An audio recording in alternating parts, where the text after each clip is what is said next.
بسم اللہ الرحمن الرحیم نحمده ونصلی علی رسولہ الکریم۔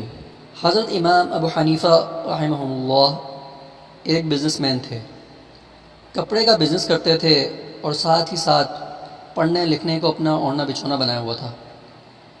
ریشم کے تاجر تھے تو اپنے بڑے علماء، اپنے مشائخ سے پیسے لے کر جمع کرتے اور ان پیسوں کو بزنس میں لگاتے۔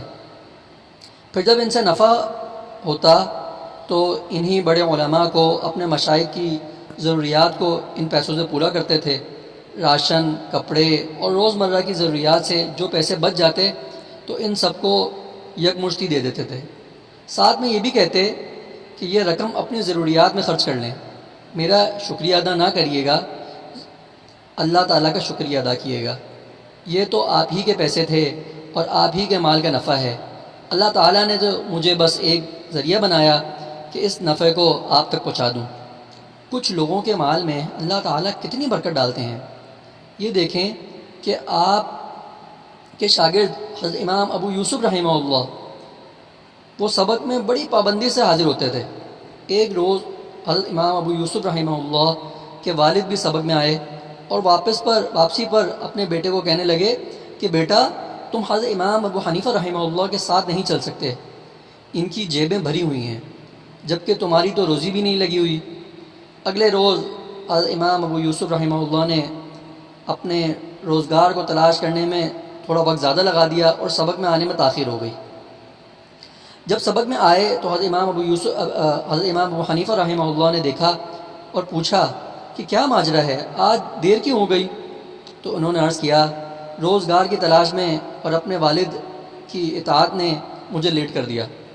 سبق ختم ہوا تو حضرت امام ابو یوسف رحمہ اللہ جانے لگے تو حضرت امام ابو حنیفہ رحمہ اللہ نے انہیں اشارے سے روک لیا۔ سب لوگ چلے گئے تو امام ابو حنیفہ رحمہ اللہ نے ایک تھیلی انہیں دی اور فرمایا، سبق میں حاضر ہوتے رہو، جیسے ہی پیسے ختم ہو جائیں مجھے بتا دینا۔ تھیلی میں 100 درہم تھے۔ حضرت امام ابو یوسف رحمہ اللہ فرماتے ہیں کہ کبھی بھی ایسا نہیں ہوا کہ میں نے اپنی ضرورت انہیں بتائی ہو، مگر ہمیشہ ہی امام ابو حنیفہ رحمہ اللہ میری ضروریات کا خیال رکھتے تھے اور پیسے ختم ہونے سے پہلے ہی مجھے ایک تھیلی اور دے دیتے تھے۔ ان کی زندگی کا ایک اصول یہ بھی تھا کہ وہ جب بھی اپنے گھر کے لیے کوئی چیز خریدتے تو اپنے اساتذہ کے لیے بھی ضرور لیتے تھے، اپنے خاندان کے کپڑوں کے ساتھ ساتھ اپنے اساتذہ کے کپڑے خریدتے۔ ایسا تو ہو سکتا تھا کہ اپنے لیے معمولی چیز لیں، مگر اپنے اساتذہ اور علماء کے لیے ہمیشہ بہترین چیز کا انتخاب کرتے تھے۔ کسی شخص نے 1000 جوتے آپ علیہ رحمہ کی خدمت میں بھیجے۔ اگلے روز آپ کو کسی نے دیکھا کہ جوتے خریدنے بازار پھیرا گئے ہیں۔ پوچھا کہ کل تو آپ کے پاس 1000 جوتے آئے تھے۔ آپ نے فرمایا، وہ سب تو میں نے اپنے ساتھیوں میں تقسیم کر دیے۔ حضرت سفیان رضی اللہ تعالیٰ عنہ بہت مشہور محدث ہیں، ان کی خدمت میں آپ نے اتنا زیادہ ہدیہ بھیجا کہ وہ پریشان ہو گئے۔ انہوں نے کچھ جاننے والوں سے عرض کیا کہ مجھے اس قدر ہدیہ بھیجا ہے کہ مجھے شرمندگی ہو رہی ہے۔ سننے والے نے عرض کیا، ابھی تو آپ نے وہ ہدیہ نہیں دیکھا جو حضرت امام ابو حنیفہ رحمہ اللہ نے رحمہ اللہ کی خدمت میں بھیجا ہے، وہ دیکھ لیتے تو حیرت کے مارے آنکھیں پھٹی کی پھٹی رہ جاتی۔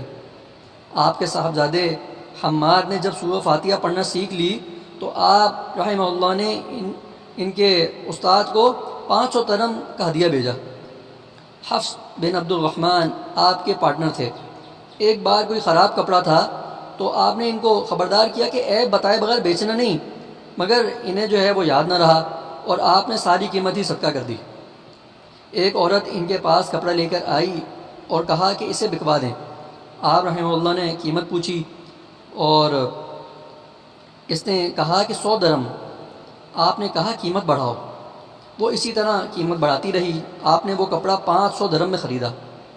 حضرت امام ابو حنیفہ رحمہ اللہ کی تجارتی زندگی بھی ہمارے لیے مشعل راہ ہے۔ ایسے نیک دل، ایماندار، خدا پرست لوگوں کو اپنا آئیڈیل بنانے والے ہی دنیا اور آخرت میں سرخرو ہوتے ہیں۔ اللہ تعالی ہمیں بھی اپنے بڑوں کی طرح بزنس، کاروبار، تجارت کرنے کی توفیق عطا فرمائے، حلال رزق تلاش کرنے کی توفیق عطا فرمائے۔ وآخر دعوانا ان الحمد للہ رب العالمین۔